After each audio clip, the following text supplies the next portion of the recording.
Peace, hip hop world. This is your boy Suprema Law, Comrad Radio, ComradGossip.com. Tonight we have the mighty Self-Suffice in the building. Oh yeah, Okay, you there, Self? definitely in the building. Okay, so here's where I'm gonna go with it. Um, I met Self-Suffice through his radio show on WRTC 89.3 back in the day. But for those who don't know, let's run down the history of Self-Suffice and the rap poets. Oh man, the rap poet suffice, self-suffice, making life better instead of making a living, making a better life. Funny how that's wealth advice, cause I'm getting money, but your time is your money, so your wealth is life. Mmm. Originally, they used to call me Kal-El. I landed on the planet to give people,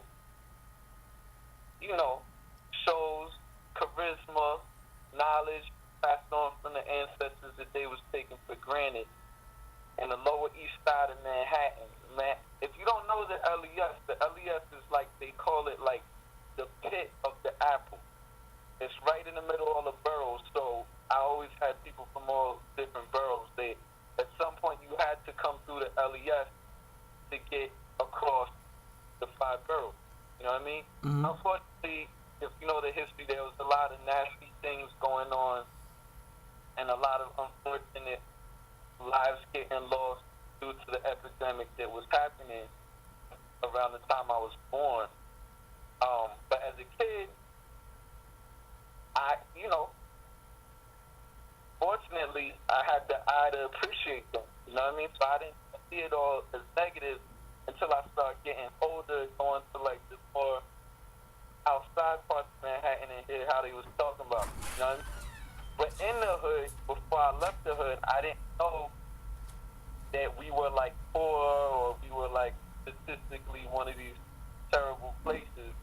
And I think anybody in any hood or ghetto would testify to the what I call in ghetto genuity. And ghetto genuity is like hip hop. You take something that people are overlooking. No doubt. And ghetto genuity is you take a hanger and you turn it into a television antenna. Yeah, I hear you got. It's picking that up too. And ghetto genuity is you take a 2-liter bottle of soda and now you got a football game. Right. And ghetto genuity is you take the fire hydrant and now you got a super slide punch. Yeah, God. In the middle of the block. Hold the traffic for a second. We running through the sprinkler. Right. Ghetto genuity is you take the dirty trampoline mattresses going out on the street and now you got a trampoline. So what I'm saying is you could look at it different ways where I came from, but I definitely knew that there was always something to do. So it was just natural as I got into poetry, not knowing that both of my parents was poets and civil rights activists, but I didn't really know that as a kid. Okay. So by the time I got into poetry, it was natural for me to get into freestyling and battling and understanding just making the most of anything. You know what I'm saying? Right. So I gotta give that credit to my origin. Okay. So when did you start first recording, or even before that? When did you first start rapping and engaging in b-boy culture? First, like really first, they found a tape of me the other day rapping when I was like 6, and it wasn't like now. Okay. It wasn't exactly, my bars wasn't exactly like they are now when I was 6. They was more like sounds that rhymed, like Superman, tin, tin, tan, pin, pin, pan. You know, but see, what's beautiful is it was like the original mumble rap. Right. Like, I wasn't necessarily saying words, but the energy was lit. Mm-hmm. So you could tell I liked words. I liked wordplay. Like, I was already on that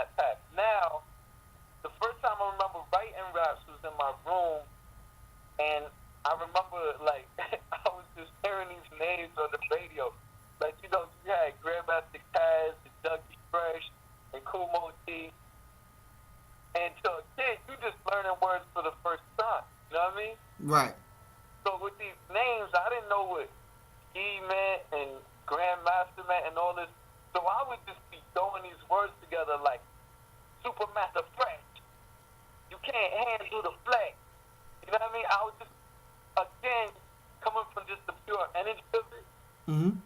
I was starting to put together names. You know what I mean? Right. And there was some crazy names to do that with back then, like Grandmaster Cass, Dougie Fresh, KRS-One. Like, it definitely was good for a young person to get these exciting names. You know what I mean? Mm-hmm. But then I went downstairs one day, to be honest with you. So that was the beginning of writing. Like, I got in trouble with my third grade teacher because when she would give the homework assignments, I had this little, you know, the composition lead notebook. Of course. You know what I'm saying? You know what I'm saying? Mm-hmm. And if I doesn't know about those, it just sounds like a notebook. But if you know about it, you know. It's not just anything. It's the thing.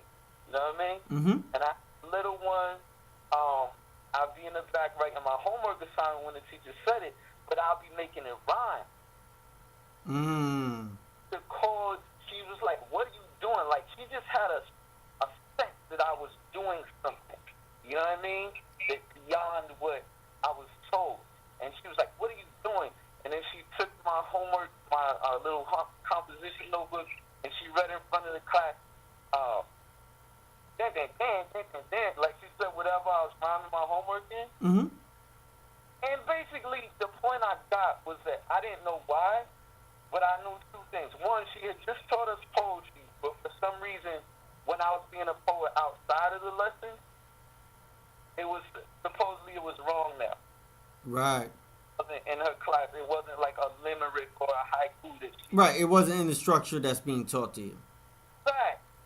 Okay. And I realized that at third grade, the way the system works in that sense. Like, we talking about poetry, we talking about art, we talking about something that you, my teacher, just taught me. Sure. That you're supposed to have a young mind own this thing you give them and learn it and master it, and now I'm being penalized. And the other thing that I saw, besides the fact that, you know, it had to be in a certain structure that they wanted, Mm-hmm. I realized the connection between being a criminal, so-called, and being an artist. Mm-hmm. That was made very clear to me in that moment. If I hadn't, you know what I mean? One of my favorite pieces that used to be in the LES back in the day, it was like this huge piece, and it just said on the wall, if art is the crime, please forgive me. No doubt. Respect that. That was the most powerful pieces ever. Okay, so that's Lower East Side Manhattan. That's third grade. Let's fast forward a little bit.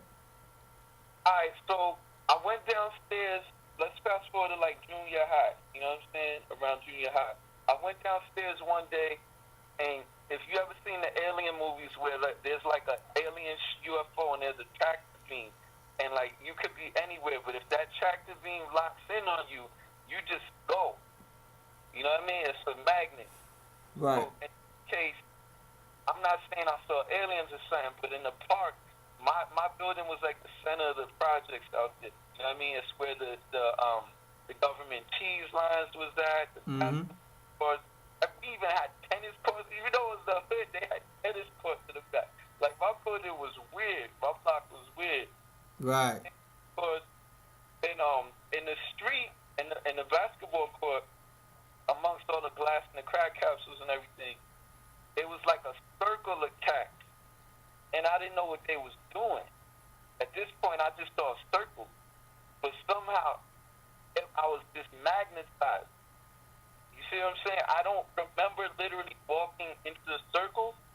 I just remember seeing a circle and being closer and closer, and then I was in it, and they was rapping, and I had been writing my little rap, but I had never, like, really set them outside. And then they looked at me. You know what I mean? They like, yo, what's Shorty doing here? You know what I mean? Mm-hmm. Dudes over the thing. And I said, yo, something, I'm getting down underground. I'm black like purple. Check the sound smart. You know what I mean? Like, I don't know what I said, but I was snapping. And they were like, yo, Shorty's nice. Mm-hmm. And from then on, it was a wrap. Word. There's only a couple times I've had that feeling with something that I never experienced before. Mm-hmm. The other was with my wife. Like, I remember when I saw her, like, it was just like that. It was a magnetic thing where it just flowed. You know what I mean? Like, even though I didn't know her, I felt like I know her. Right. And that's how it was with the cipher. Like, from that first second, I just went in. I didn't know what I was doing. I didn't know them. They was older kids on the block. And how old were you at that time? I was like maybe 12, Okay. probably. Okay, so let's fast forward even more. What? So then, ever since then, I'll be down on the block in ciphers. I started getting into battles, going to different people's neighborhoods. People would come from other neighborhoods to my block to battle. The rep started growing. Then I went to the legendary New Eureka Post Cafe. You know what I mean? Shout out to my brother Undercover. Met up with Stronghold. Shout out to C. Ray's Walls, Breeze Ever Flowing, Lifelong. You know what I mean? By the way, Breeze Ever Flowing got a new album coming out soon. Okay, shout out Breeze Ever Flowing, man. I like him and I like C. Ray's Walls. They both get busy. Immortal Technique. Okay. And actually, shout out my brother Lower, because he was like an affiliate, because he had writers deal with Lifelong. So I just started meeting so many people. Like, I went to Ink which was a bookstore founded by a woman named Leotie Miller. She came back from the Civil Rights Movement, and there were no multicultural books in Brooklyn at that time. Like, now, we don't even think about it. Right. Not even a thought. But back then, it was all mostly white authors, so it was rare to have, like, a bookstore with black and Latino authors. You know what I mean? Mm-hmm. Leotie actually, rest in peace to my pops, she was a friend of his and the movement and everything, and also of Mumia Abu Jamal. And so she founded that bookstore, and there was a young brother by the name of Talib Kweli who was working at the bookstore. Mm-hmm. And him, he was doing these shows called the Foundation Series, and Talib ended up being like the first person to book me. So he would book me to Rocket and Q Center a couple of times. Talib Kweli. Talib Kweli. Reflection Eternal. Reflection Eternal, working in a bookstore. Mm. So now you wonder, like, MC, you would remember Jay-Z said on the Black Album, truthfully, I want around like common sense Talib Kweli. You know what I mean? Mm-hmm. So trying to do that, you just learned the secret. He was working at a bookstore. Right. And he read them books. Like, he would talk about books and quote books, and he still does. You still catch him referencing books. You know what I mean? Mm-hmm. That's one of his secrets. And actually, I think Jay-Z said he used to read the dictionaries too, but that's a tangent. But I'm just saying, like, I started getting bigger, I started getting known, I started connecting with other great MCs. So it was never like, I could never sleep. You know what I mean? Like, I knew what was out there. Like, I knew cats had punchlines and flows and, like, dropping knowledge and battling, like, and it was like, in the hood, if you lost a battle, it was kind of funny, like, in your circle, but, like, if you lost a battle between people from a different block, it was serious. Mm. I mean, because people would be talking about it the next time. So I really have to think those days of battling, going to open mics, going to different neighborhoods where I wasn't from, that Right. really helped me. Like, now when people see me jump off stages or freestyle for a long time on the radio and stuff like that, that's where I got it from. Okay. That's nothing compared to having to go to different neighborhoods and put your respect on the line. Right. Word. So, Going for the props. Going for yours. fact. Okay. So. And repping your neighborhood, representing your people. Okay. So moving up from the Lower East Side days and starting to travel to the different boroughs and battle. At what point do we get Self-Suffice thinking about releasing music or a radio show or whatever we have there? Okay, well, it was getting to the point where I had won a couple talent shows, whatever I could get into. I was just going for it, and I was winning some of these things. And I was losing a lot of battles, though. Like, I lost some more to Technique. I lost to my brother Betty Styles. I am many. I lost to my brother Subconscious. Like, I would always get through the battles, you know what I mean? Because the way battles was then, it would be like everybody in the room got the battle. You know what I mean? It was like 32 people. Right. And it would narrow down. So you couldn't have rhymes for everybody freestyling. But I would always get down to like the last round. You know what I'm saying? And I would decide to lose because I wanted to drop dollars. Like, I never could look at just completely say something like just straight ignorant. You know what I mean? Right. But that's what killed me in that last round. I'm gonna give it up and be truthful. Like, that's what we're having. Like, and it was funny. It was always be somebody in the room, or at least one person in the room. Then when I got on stage, they'd be like, "Yo, you won." You know what I'm saying? Like, so like, yo, you was dropping dollars though. Like, you was really right. You know, and you could say I'm wrong for it. You could say I'm right for it. But I felt I was okay with that. Right. Like, I never wanted to lose myself to win a battle. I never wanted to. Okay. There were certain lines I knew would be easy for me to say, but I wouldn't say that just to win. I wanted to like win and have my message. So right. You didn't take the low hanging fruit. So okay. So moving past the battles, at what point do we get to where Self-Suffice is dropping music, doing big? That's it. I think that's what really led up to it, because it was like, if you wanted to get money at that point, it's really selling your tapes, right?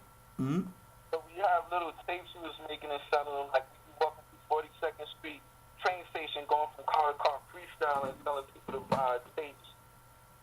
You was either selling your tapes or you was battling. And I was like, yo, there gotta be some other way to be professional at this besides battling. You know what I mean? And then I realized when you make music, you get to do exactly what I was saying. You get to battle in a sense without changing your message. Because music is really, you stay with it. That's what your brand is. It's what you're about. Right. So I was looking out for this deal, and I had different crews. I had the Underrated crew. I had the River Connection crew. Shout out to my brother, Shorty Black, Kevin, Undercover, David, JVN, Tony, Carms, Wahid, Czar Scar, Enemy, you know what I mean? Errol. A lot of good dudes that really rock with me. You know, did a pirate radio station, things like that. But he was looking out. We knew that it was something more. And then the opportunity finally came where we got invited to audition for Def Jam. Def Jam. Okay, hold on, God. Hold on. There was the opportunity to audition for Def Jam. I think right now, that's where people need to tune in for part 2 to hear about the life and travels of Self-Suffice.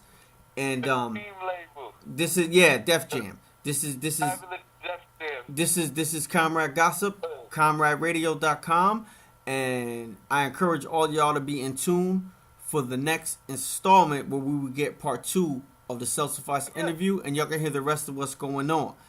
That's right. Self-Suffice, the mighty, the mighty Self-Suffice. We thank you for tuning in tonight, and excuse me, you didn't tune in. We thank you for. Thank you, brother. We thank you for tuning in. I mean, giving me the interview, granting me the interview. We're gonna have part 2 up tomorrow for the rest of y'all, and that's what it is, brother. Nice talking to you. All my people out there, remember, Comrade Gossip, Comrade Radio. Y'all can find us on everything. Comrade Global. And that's what it is. Peace, brother.